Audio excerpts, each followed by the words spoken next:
Hello, and welcome back to Phone a Friend News with the Ambassadors of Gaming. I'm one of your cool, sly hosts, Ambassador Chris. And I'm your other host, Ambassador Michael. And we have news about stuff. Kind of. Trying to sound like someone from a James Bond movie. Mike, how are you today?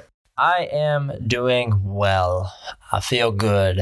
And I'm excited. It's news that isn't news. Yes, we're going to just be talking nerdy stuff today, which is what we normally do, except we talk about the news. Now we're just going to nerd out, basically. So we're going to talk about what we are excited for in the game world in 2019, specifically game releases. A lot of these games don't have to have exact dates. It's known that they're going to come out sometime in 2019. Right. So we kept, I think, everything that's super speculative off. Like, I mean, we'll get into it here in a minute with certain picks, but yeah, we didn't pick ones that are like, oh, we have no idea when this is coming out, like a Death Stranding, for example. Yeah. So I was going to put Death Stranding on my list, but I excluded it just for that reason. It's very possible that Watch Does he could out of the blue just go, it's not going to be ready till 2020, sorry. Right. So I mean, PlayStation is skipping E3 and they didn't have PSX. So apparently they have nothing to talk about at this time. So I guess, Yeah, I remember that whole, hey, when are name changes coming? Well, let's hope you won't have to ask me my next PSX. And then they canceled PSX and they won't appear at E3. And then they announced the name changes and how ridiculous. But it'll be buggy as crap, essentially. We figured it out, kind of. Because for some reason, we didn't design our program to think, what if people want to change their names? No, that was a huge oversight, Jesus.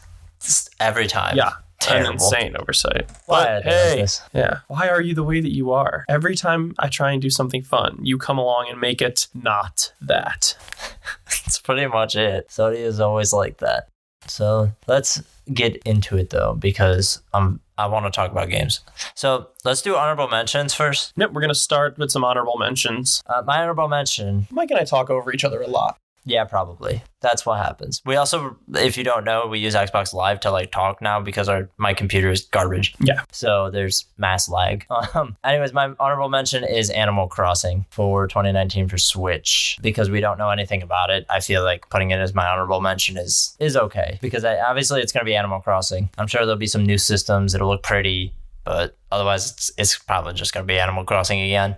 Which I'm fine with. Animal Crossing is fun. For me, it's good in small doses. Like, when I got Animal Crossing, I'll usually play it for a week straight. When I get a new Animal Crossing, I'll play it for a week straight, and then I just won't touch it for a while. It's one of those things for me. Yeah, I'm pretty much the same way.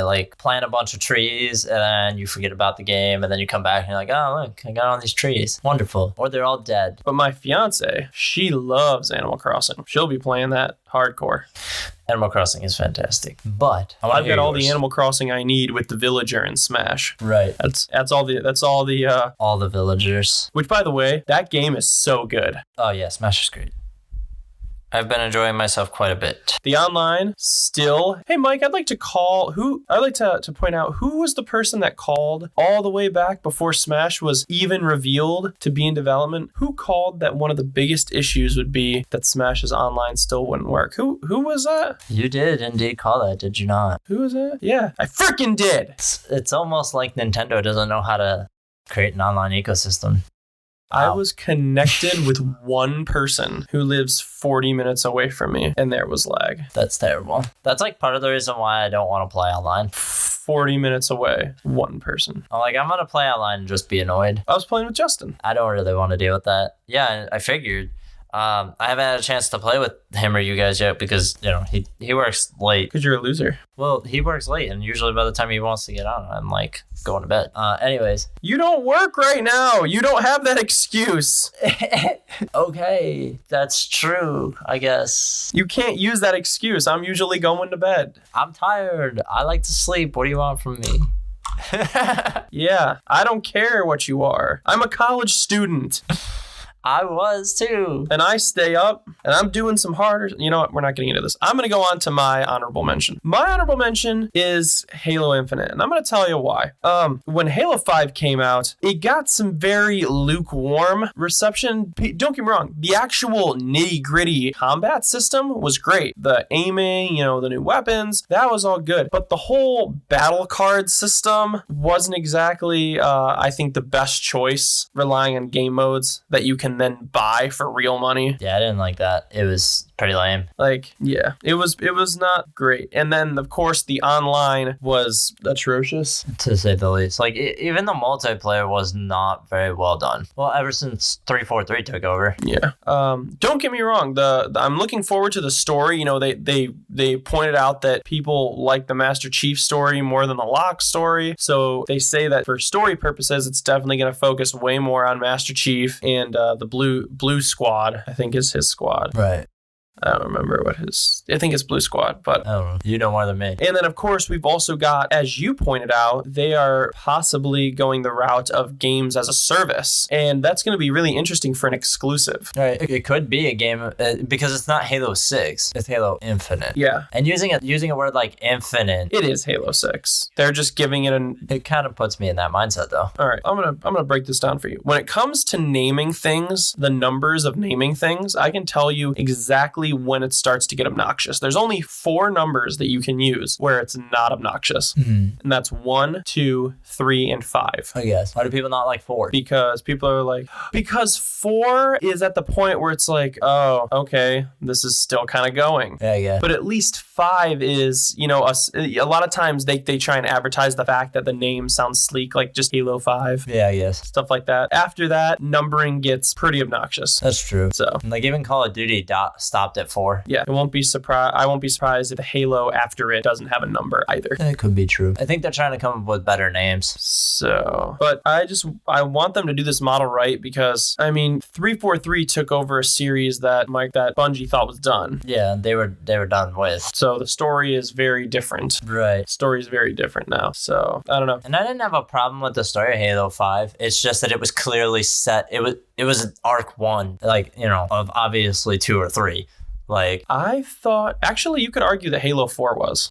I didn't play Halo 4, so that could be fair. Okay, well, I'm going to tell you exactly what happened in Halo 4. So, spoilers. Mass spoilers. Telling you, spoilers. Master Chief wakes up on the ship that he was on at the end of Halo 3, where he went missing on in space. Okay. And he meets an alien species, another alien species that are controlled by one person called the Prometheans. And those enemies are still in Halo 5 too. Cortana starts to suffer from rampancy in Halo 4, and then she eventually just sacrifices herself to save Master Chief. And you find out, and then in Halo 5, you're like, oh, Cortana's here? They cured my rampancy, and now she's evil. So that's true. I thought it was a really nice post story. I thought that if it had ended at Halo 4, I thought it could have ended at Halo 3, but Halo 4 was a really nice cherry on top, I think, for the Halo series, in terms of story. Mm-hmm. But Halo 5 story was okay. But anyway, I digress. I just want them to do the games as a service model right, assuming you even can do the games as a service model right. Yeah. I don't think they can. I think we're pretty much getting to this point where it's just make an MMO and get it over with. Yeah, definitely. So why don't we move on to your to one of your picks? All right, so my first one is going to be a very me pick that nobody cares about but me. My first pick for my 2019 game is Digimon Survive, and that is the next Digimon game and also the first Digimon game to be on Xbox and Switch, which is very exciting to me. You're getting it on Switch. I obviously am going to buy it on Switch. I don't know if you were included in my crusade to get a Digimon game on Switch, but basically I just... Crusade. I just was rampant and being like, the world needs it. Let it happen, Bandai and Nintendo. I know you work together on a lot of stuff. Just make it happen. Just put a Digimon game on my Switch. You did it on the DS. Yeah. You could do it again. And then it happened. And I was really excited about it. Digimon was I liked the anime, but the games never really stuck with me. I think I played one a while back, and it didn't really stick with me. Right. As long as you enjoy it, that's what matters. It wouldn't be coming to all of these platforms if they didn't think it would do well. So right, and I don't know if you've kept track, but they always chart very well on Vita when they came out on Vita. So they usually stay in there for a long time, or the last two that came out did. So that's pretty exciting to me, which means, we will probably get more here. So I'm excited for that. Definitely. It's a different game, though. It's not like Pokemon, where Pokemon 9 times out of 10, you know what you're getting. Digimon, you usually don't, because they make so many different genres of Digimon games. So this one is different. It's not like a Pokemon game where you're just like getting your Digimon and fighting. It's more like a Digimon world kind of point and click kind of thing. It's weird. But anyways, I'm excited for it. That's my first game I'm excited for. It's like, I'm excited, but I already kind of know what's going to happen. So. Okay. So my first one, and this might seem kind of lame because I'm going to tell you, it's Metro Exodus. And I've actually never played Metro Exodus ever, or any of these kind of games. Any of the Metros, yeah. Any of the Metro games. But it just looks so good. It does. For a first-person shooter, it looks really good. The story looks really good. The art, specifically the art. Yeah. The art has been everywhere, and the art looks really good. The art, if the whole point of that, them putting up art and everything on websites and kind of things that are teasing it, it's doing its job, because it makes me definitely want to give the game a try. Right. I don't know if it's one of those things you can jump into or you need to read up on, because it's Russian, right? I'm pretty sure it's Russian. Yes. So, but you can buy all the other Metro games pretty cheap, I think. Like, you should be able to get them all for like $20 if you really wanted them. But I want to play Exodus now. Fair enough. It's coming out in February, so it's going to be one of the first games that comes out this year. So that's pretty good. I think it'll be the first. Yep, comes out February 15th. Right. I think it may be the first game, honestly, that gets talked about as a Game of the Year contender. That's just like my general feeling of it. It looks really, really pretty. Are you on drugs? What about Kingdom Hearts? Here's the thing. We love Kingdom Hearts, but if you don't love Kingdom Hearts, everybody else is sick of hearing about it. So I don't know. It probably will be in our Game of the Year next year, but that's because we're gonna like it no matter what, unless it's like just terribly designed, which I don't think they could do. I don't think they can afford to do that. So definitely not. So why don't you go ahead and move on to your first, or to your second, I think. Yeah. My second one will be Daemon X Machina, the Switch exclusive, the mech fighter. There is part of me that that looks like a Gundam battle. Right, exactly. I love mechs. I love it. I need more mech games, and I'm getting a mech game on Switch, and that's very exciting to me. And it reminds me a lot of Freedom Wars. You didn't play Freedom Wars because I know you didn't have a Vita, but it's basically just Freedom Wars. So you get a giant mech and you can get out of your mech. And I love that nerdy anime kind of weird shit with giant robots. So that's very exciting to me. That, and we haven't really seen much of it. Like, we saw the announcement and then we haven't really seen anything else. So I'm interested to see kind of how it runs, because it ran weird on Vita. Like, playing it on a small screen is kind of weird, because those kind of games get cluttered real quick because they have big giant bosses and stuff. Yeah. But I think on the TV, it'll be really, really cool. So I'm excited for that. Any single player game, if I have the ability to get it on Switch, I will always get it on Switch. Almost always, yeah. Very rarely will I choose to opt out of Switch, and that's only if it's like badly ported or a game that doesn't work. Like, I'm not going to buy Doom on Switch because Are you kidding me? The text on Doom, the text is too small. Like, I've seen people play it and the text is just too small.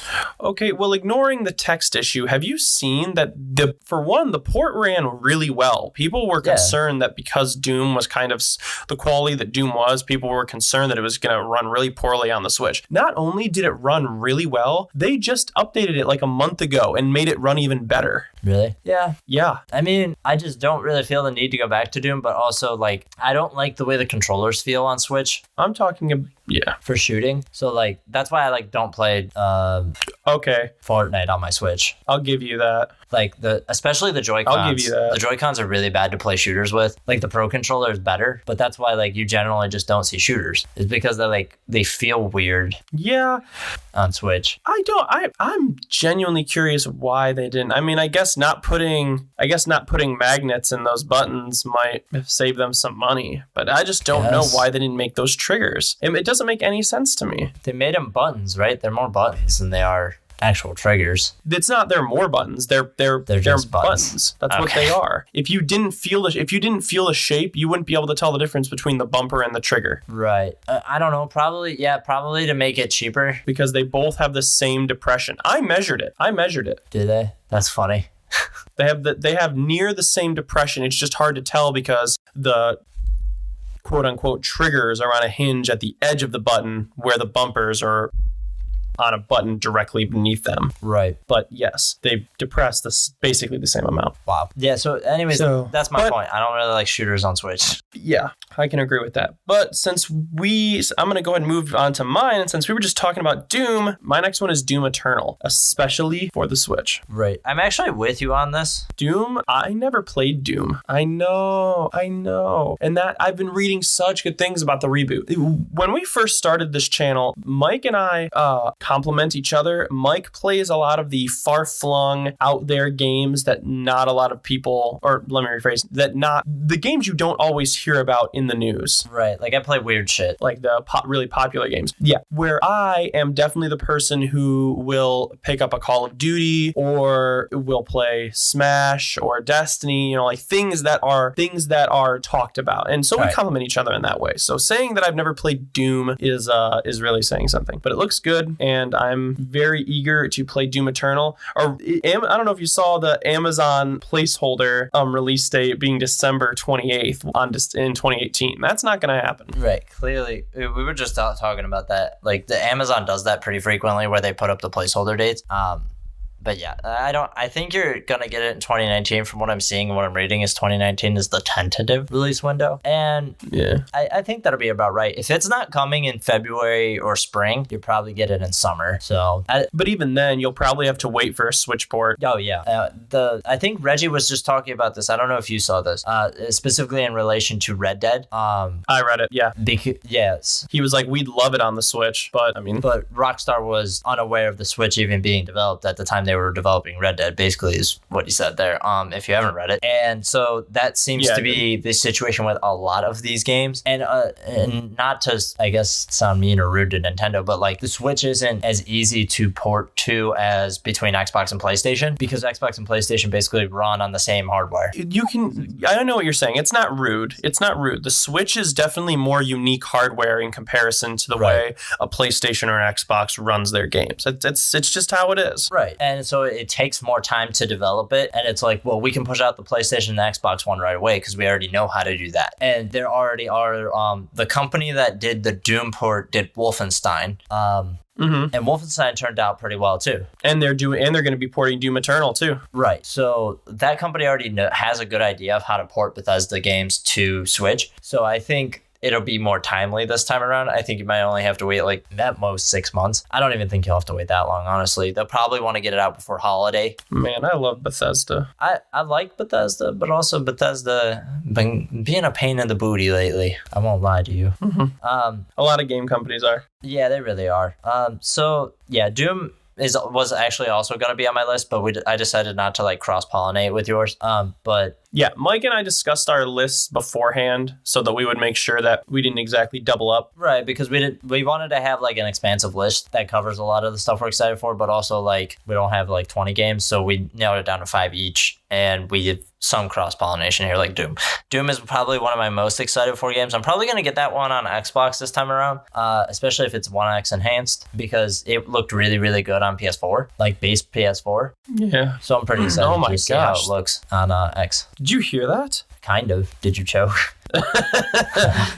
No, I didn't choke. It was like a mix between like having phlegm in my throat and a puberty squeak. Jeez. That's uncomfortable, both for my ears and also the description of it. I feel like I should.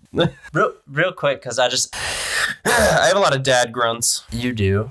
I have to describe this because this is a me thing and I know you'll laugh. So the last 2 days in a row, I've woken up and I've opened Facebook on my phone, and just the first thing I see is just some disgusting thing, just some horrid, disgusting thing. Like yesterday, it was like, oh, these two girls are like being all best friendly, and like one is sleeping on the other, and look at how like adorable they are. And then this girl just vomits all over her. And I'm like, well, that's fucking gross. Ew! No. And then today it was like, are you ready to have children? And it was just this baby that just had horrible diarrhea. I'll leave it at that. It was just, I was not prepared for that this morning. And so that was disgusting. And I wanted to make that comparison to the noise you just made because it was equally as grotesque. So Okay, let's move on.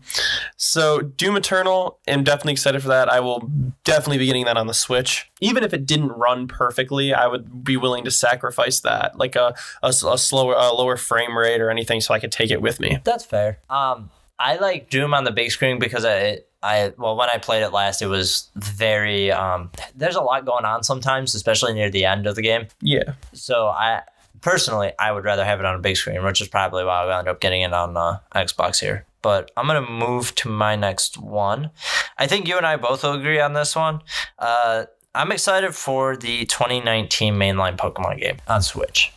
I think this will be very interesting to see because, Sun and Moon was very different from traditional Pokemon, and Pokemon Let's Go is very different from traditional Pokemon. Mm-hmm. And so I'm interested to see what they learn. In a different direction. Right, exactly. And so I'm interested to see where they go with the things they've learned in those, the last three, technically, because they did Ultra Sun and Ultra Moon. I'm excited to kind of see where that goes. I'm sure we're going to get two, variations as we usually do. But I'm curious to see what will end up being the engine. I don't know if it'll be the Let's Go engine or not. It probably will be to save them time. It probably will be. But I'll be very interested to see kind of how it goes because Let's Go on Switch runs really well and it looks really nice. I mean, it's Pokemon. It's, a baby RPG, but it's just an overall good game and it runs well. So I'm looking forward to seeing how they implement that into a new game because I'm worried that maybe they change it up too much, but I think maybe they got it out of their system with Let's Go at the same point. So yeah, they need to make sure they kind of just have to wait. The whole point, a lot of people didn't buy Let's Go, or at least that's a bad phrasing. People bought Let's Go. It sold really well. It's still selling really well. But there are a lot of people that I know specifically who are Pokemon fans before Pokemon Go came out, and they didn't get Pokemon Let's Go. Pokemon Let's Go is very clearly definitely directed toward people who have played Pokemon Go, and they're trying to use Let's Go as an usher to bring them into the Pokemon game series other than just Pokemon Go. Right. So I real quick, just to elaborate on it, Pokemon Let's Go is very different, but I got kind of bored once I hit halfway through because I've played that game a lot. I got bored when I got a fourth of the way through, but that's right. Just me. I've played Kanto a lot. That's my opinion, but it's not. It's still it. Well, there have been one. This is the second remake. If you all. As third, technically. I'm talking about just being able to go to the Kanto region entirely. Okay. There were I'm counting each version, or I'm counting both versions as one game. Fair enough. Just because. So there was Red and Blue, Gold and Silver. You could go to the Kanto region. Right. And then there was Fire Red and Leaf Green, which took place in the Kanto region. There was the re-release of Gold and Silver. Right. Heart Gold. Where you could go to the Kanto region. Right. Heart Gold, Soul Silver. Yep. And then most recently, Pokemon Let's Go. So there have been 5 sets of games in the Kanto region. Right. So yeah, it has been just a little tiring. We're kind of familiar with that area. But that's, like I said, I'm not hating on Pokemon Let's Go at all. People love it. People are enjoying it. It's just how it's sitting with me personally. Right. I feel like if it was a new map and a new area, I would have been way more invested personally. I would have been like, oh, cool. Let's find out what new Pokemon there are and what new areas there are and what kind of gyms. And I get really excited about that kind of stuff with Pokemon. But in Let's Go, it was like, I know I need to go next. I know where I'm supposed to go because I've done this 8 times. Yeah. So... Let's move on to our next game so we don't sit too long on one subject. So the next one for me is Anthem. Anthem, I put it on my list. I'm really mixed about it. Same in a very similar way that I am to Halo Infinite. Did BioWare directly develop Andromeda? The way I describe it is technically a BioWare team developed Andromeda, but the BioWare that is working on Anthem is not the BioWare that made Andromeda. They're 2 different teams. Okay. Same name, different teams. Of course, with these Thanos of the gaming industry companies like Activision, EA, they're definitely invested in making their money, and we've seen that. We've seen it with the publishing style of course, Star Wars Battlefront 2. Mm-hmm. We saw Mass Effect Andromeda being an obnoxious dumpster fire that was so bad, even the developers said they're just giving up on it. I think your controller shut off. Sorry about that, folks. I have lost Chris. Can you hear me? There, you've got me back now. Oh, good. Wonderful. Okay. Did you hear my dumpster fire part? No, I did not. Okay. Sorry. Make sure you fix that in the editing. I'm writing down the timestamp now so that I have a general idea of where I need to cut. So we'll do that to that. Okay. Okay. Mm-hmm. All right.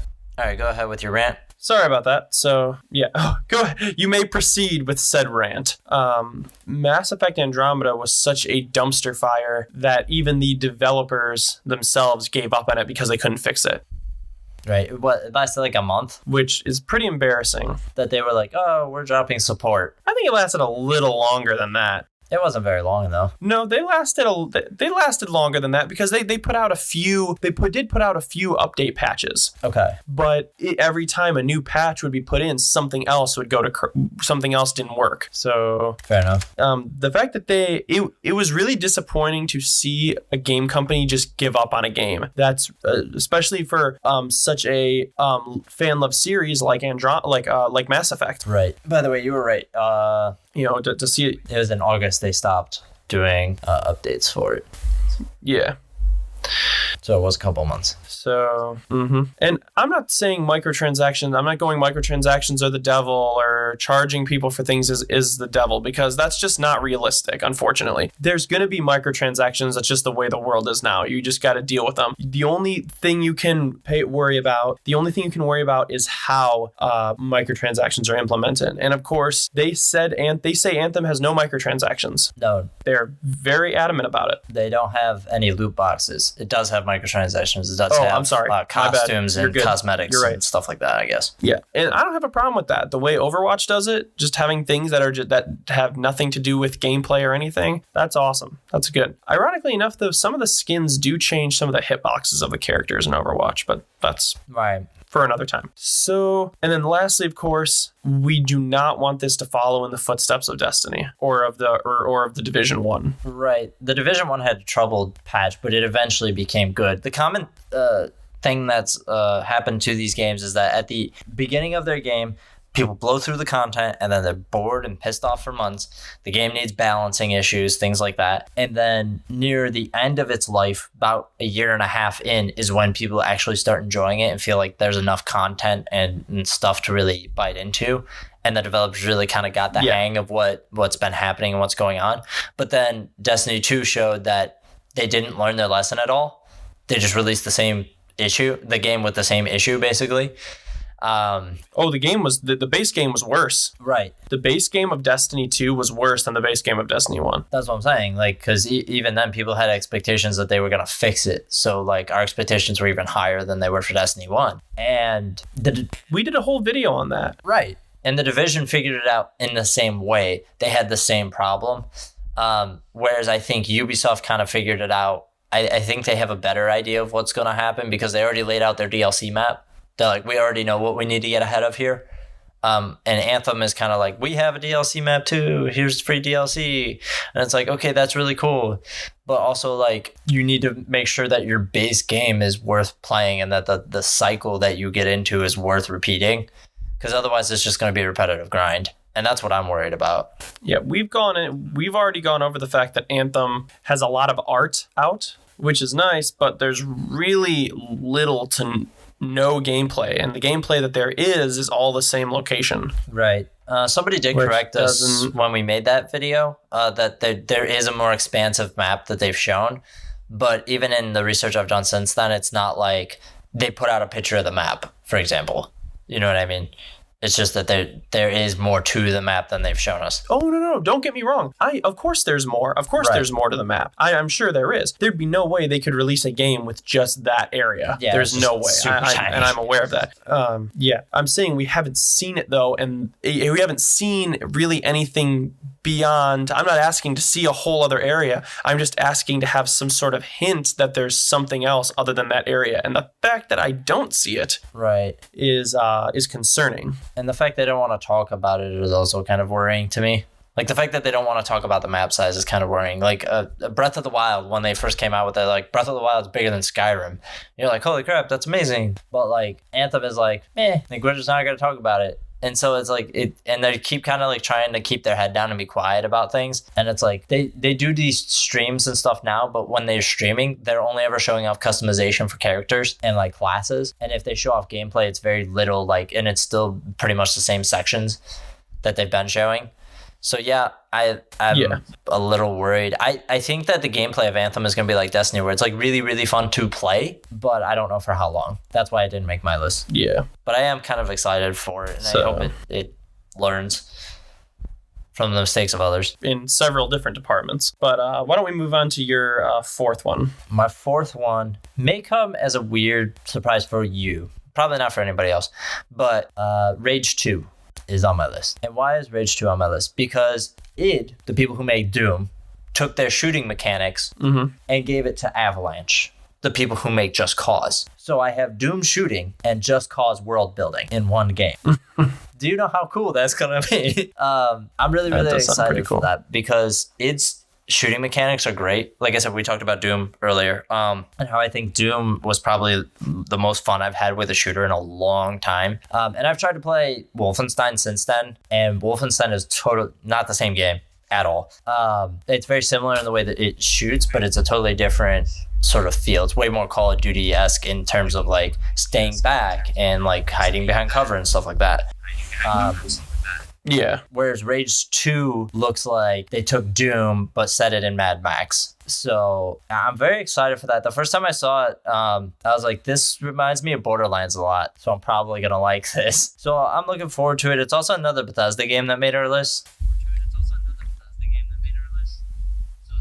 So as much as we've been giving Bethesda kind of crap, I do think that their upcoming slate of games are actually going to be very good, especially because of Fallout 76. They have to make sure that the rest of these games are good. And I think Rage is going to be a hit, but I'm worried that it's not going to be a popular hit with people. Like, I feel like it's going to be like Doom, where people are like, is this good though? Is it good? And people are going to be like, yes, it is good. You should play this. Please play this. It is good.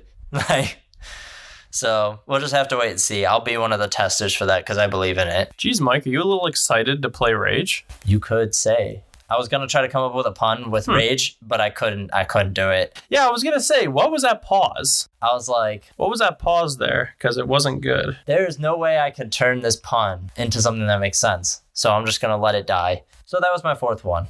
All right, moving on to my fourth one. Obviously, it was going to appear on one of our lists, so I'm saying it now. Kingdom Hearts 3. Yes. The gameplay that I've seen for Kingdom Hearts 3 looks so good. The cutscenes look like you're watching a Disney movie. It's like fine wine. Right. It's weird. Of gaming. Because like with Kingdom Hearts 3, Kingdom Hearts 1 and 2 very specifically look like Final Fantasy game. Like the engine is very similar to Final Fantasy, whereas this one is way more similar to Pixar, where you're right, where it does look like the characters have more like these brighter colors and like their skin tones and models are way smoother looking versus Final Fantasy, where they're very like edgy, like, you know what I mean? Not edgy like the polygons are edgy, but edgy like they're like edgelords kind of edgy, you know what I mean? Where they're like, oh, I'm the cool kid. There are 3 games that I think could win an award if an award existed for most anticipated game of like a decade.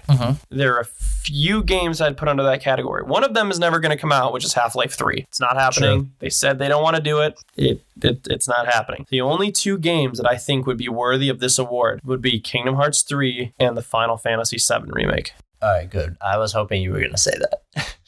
Which ironically are both made by Square.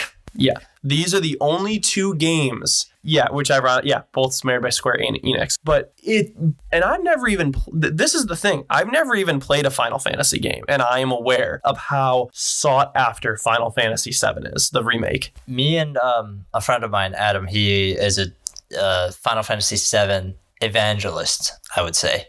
He believes that everyone who loves RPGs and or video games should play Final Fantasy VII. He's one of those people. And don't get me wrong, I played part of Final Fantasy VII, the original, It's very difficult for me to get into because of how old it is, but I enjoyed what I played of it. My point being, though, that we used to joke all the time, and I was like, when are they going to do it? When do you think they'll remaster? Like make a, ground up, totally brand new looking Final Fantasy 7. And he's like, that's their oh shit button. That's their in case of emergency, break this. Like if they have absolutely nothing else, that is when they reach and they grab Final Fantasy VII Remake. Well, Square Enix, I feel that they do things in a very interesting way. Where a lot of games, where a lot of game publishers and developers have a bunch of teams that work on different things. I believe that Square Enix puts almost their entire effort on one game at a time. Right. I think it's very clear that that's how it goes. I'm aware that Octopath Traveler was done by a small team. Yeah. Which is good. I mean, it's a great... Octopath Traveler is... If I was to make a best Switch games of the year, Octopath Traveler would... Well, of course, Octopath Traveler would be on there. I guess that's not a very... It might still make Game of the Year. Interesting list, because everyone would know what would be on it. We still have to do Game of the Year, so... Gee, I wonder what'll be on it. Smash. What else will be on it? Octopath Traveler. Like, it's not interesting. But what I'm trying to say is that we saw... What was the game they put out right before Final Fantasy 15? They put out a game a while before Final Fantasy 15. They put out Final Fantasy 14 and I Am Setsuna. But I Am Setsuna is not like a main Square Enix game. It's a different studio. These games, Final Fantasy 15, even though it wasn't finished when it was released, really, it's still considered to be a great game. It's still considered to be a huge game, and it's still a lot of fun, even though a lot of the DLC for it got canceled. Right. Then the director left and started a new studio. Yeah, then the director left. And took most of the studio with him. And a year after Kingdom Hearts 2 came out, I believe Tetsuya Nomura was asked when we would see Kingdom Hearts 3, and he chuckled. Right. I think you've told this story. He essentially said, in not so many words, you're not going to see it for a while. Right. And he was right. That's because they had what they describe as Final Fantasy disease. I don't think we talked about it here, at least not for a while.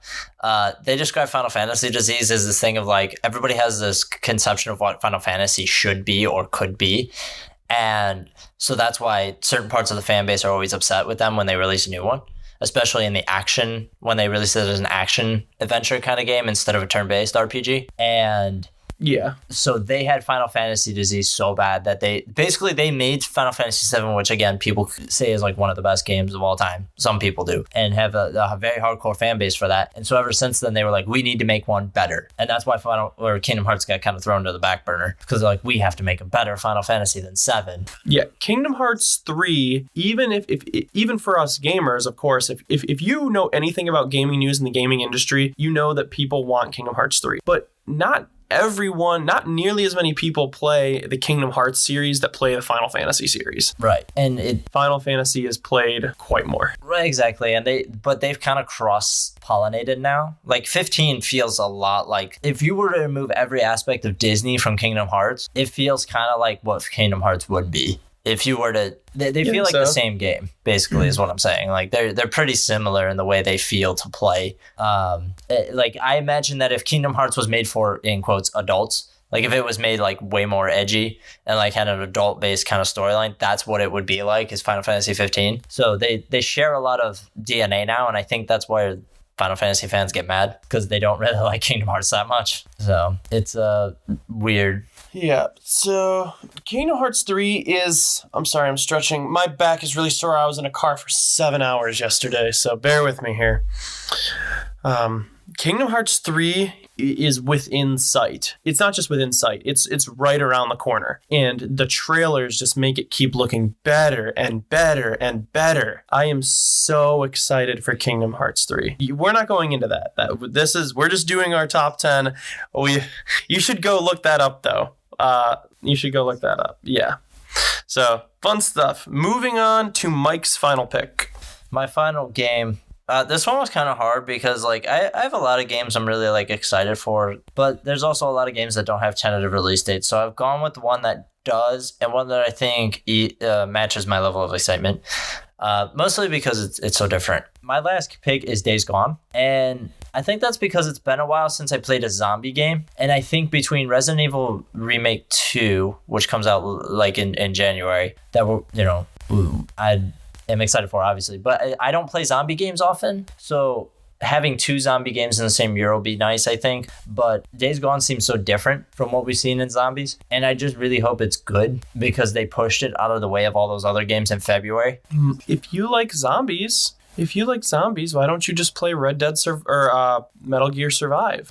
Because they're not zombies. They're unicorn. Because it's terrible is what I was going for. But things. Yeah, mostly because it's trash. But so yeah, I like Days Gone. I like the look of it. I like the feel of it. I like the fact that they have a vehicle in the game, in the open world, because or a more modern vehicle. Let me say that more accurately, because most of the time when we get vehicles in quotes in games, it's like a horse. Very rarely are you able to actually drive a vehicle, as being able to get from point to point. And so I think that's going to be exciting. And I think the way that they're trying to push the PlayStation hardware in terms of how many things they can have on screen at one time. I'm assuming that you've seen all of the trailers, or at least the one with the huge crowd of whatever they call them, freakers, I think, or something like that. It's just that there's a massive amount of these things. And so it's very like World War Z-esque. And so I think definitely, that the different take they have on this is kind of exciting. But we haven't really seen too much gameplay, which is fine because I kind of just want to get into it, see what it's like, and hopefully it's good. Mike's also avoiding Kingdom Hearts 3 for the same reason. Right. I've kind of hit that point where like I like seeing announcement trailers and then seeing the first bit of gameplay, and then I'm good. Like I'm either going to be sold on it or I'm not at that point. I know what I like and what I don't like for the most part. Sometimes I'm surprised, but for the most part, I know what I like and what I don't like. So that is my last game. And it's also like a lot of the games I had on here were exclusives.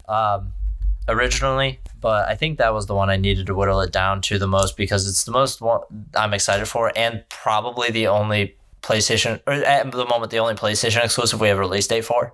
The other 3 don't have release dates yet, or 4, I guess, because Dreams exists, but like we don't. Dreams is like the unfortunate stepchild of PlayStation. Like they just don't really talk about Dreams. So, but that was my list.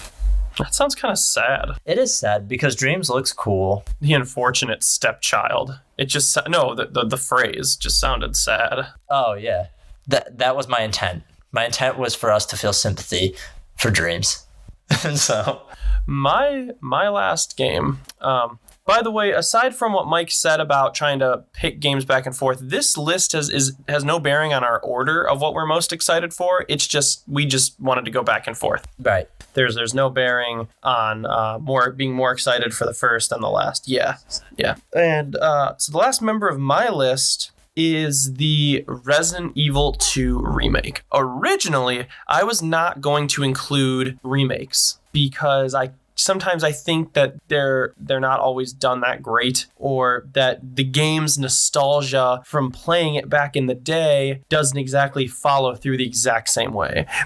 I guess what I'm trying to say is if you played through the original Super Mario Bros. On the NES, and then we're now like we're adult game, you're definitely more of an adult, you're playing these really, really good games, say like you're used to first person shooters now, and then you go back and play Mario, like, oh wow, this is the nostalgia wears off in seconds. You're like, man, this game is actually kind of tedious, or this or that. Do you know what I'm saying? Yeah. It just doesn't always age. Your nostalgia doesn't always age the way you think it does. But this I think is something to be excited for. Resident Evil 2 is known for having really, really, really cringy voice acting, but with a story that's pretty good. The narrative's really good, but it's just, I guess what I'm trying to say is if you came out with the plot of the next Avengers movie and you gave it to a middle school play kind of thing. Right. The potential wasn't reached. But yeah, we've already seen a few things regarding like some of the artwork, some of the cutscenes.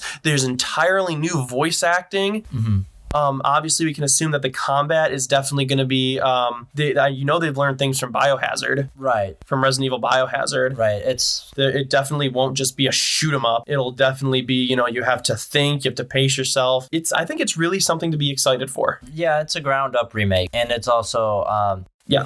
RE2 is the one that people like, not necessarily the most, but probably the second most. The most popular one is RE4 among most people. Yeah, I was going to say, if you don't say Resident Evil 4, I'm going to be surprised. Right. 4 is the one people really, really like, and it came out at a time where it was like, it kind of mashed exactly what a lot of people like. There are a subsection of fans that don't like RE4 and beyond from the community that I've known, I've seen, and talked to, but a lot of people have 4 in high regards. But anyways, 2 is the one that really expanded upon the first one, and it was also one of the first games to have 2 campaigns. The campaigns went side by side with each other, and I think you chose which character to pick at the beginning, and then you would go back and play. You would replay the game basically with the other character, so it was almost a completely different game until the parts where they would meet up. So that was also a very interesting concept at that time. That wasn't something that everybody was doing. As for what you were saying earlier, Resident Evil 4 came out right around the time that the first-person shooter games like Call of Duty and Battlefield were really taking off. So everyone was turning their game into a first-person shooter, shoot 'em up. And unfortunately, some of the games after Resident Evil 4, or even some people consider Resident Evil 4, along with everything basically before Biohazard, to just be in a more of an action game versus a real survival horror game like Resident Evil should be. Right, and the storylines are kind of silly in some of them. I played 5. 5 is one of the worst games I've ever played in my life. That game is horrible. Like, I don't know. I still think that title goes to Mighty Number 9 for me. Worst game I've ever played. No, Mighty Number 9 is terrible. But here's the thing. Like, Resident Evil 5 is just horrible. It's just genuinely awful. Everything about it was awful. I refuse to even beat that game. I've never played 5. It's bad. I played 4, but I've never played 5. I played 6. 6 I enjoyed, actually. I know people shit on 6 and hate it a lot, but I don't think 6 is nearly as bad as people say it is. 5 is really, really bad. Like, really bad. The characters are really bad. The story is really bad. It's not fun to play. And 6 kind of suffered the same kind of thing. It's not nearly as bad as 5, but every time I think about, and that's the worst part, is Resident Evil 5 was my first exposure to Resident Evil. I'm like, this is horrible. Why would I ever want to play this? How did it not ruin it for you then? Because I believe that sometimes you screw up and sometimes you make a really bad game. And so I gave 6 a chance, and I really liked 6. Now, granted, I went back and tried to play the remaster of 1, and I was like, I can't with these tank controls. Like, I can't do it. My brain just cannot function like that anymore. And so I can't play it. So that's why I'm excited to play 2, because 2 is built in a more traditional, kind of control scheme. So that way, like, my brain can actually play the game. Like, I can function and play the game at the same time instead of trying to figure out how to move my hands. So I wrapped it all up. I came back to my original point, which is that I'm excited for the remake because I never really got to play the old Resident Evil games. Yeah. So anyway, that's our list. Let us know what you think. If you disagree, we're always welcome to having discussions like that, especially in the comments. This entire channel is opinionated. I mean, during PAF, we do report the news, but we also give our opinion on the news. That's why you come to us and you don't go to IGN. Exactly. That's just how we are. But anyway, try and check us out at least once a week. That's how often we try and do this. We're going to go ahead and get out of here. I am Ambassador Chris. And I'm Ambassador Michael. And we'll see you next time. Goodbye, friends.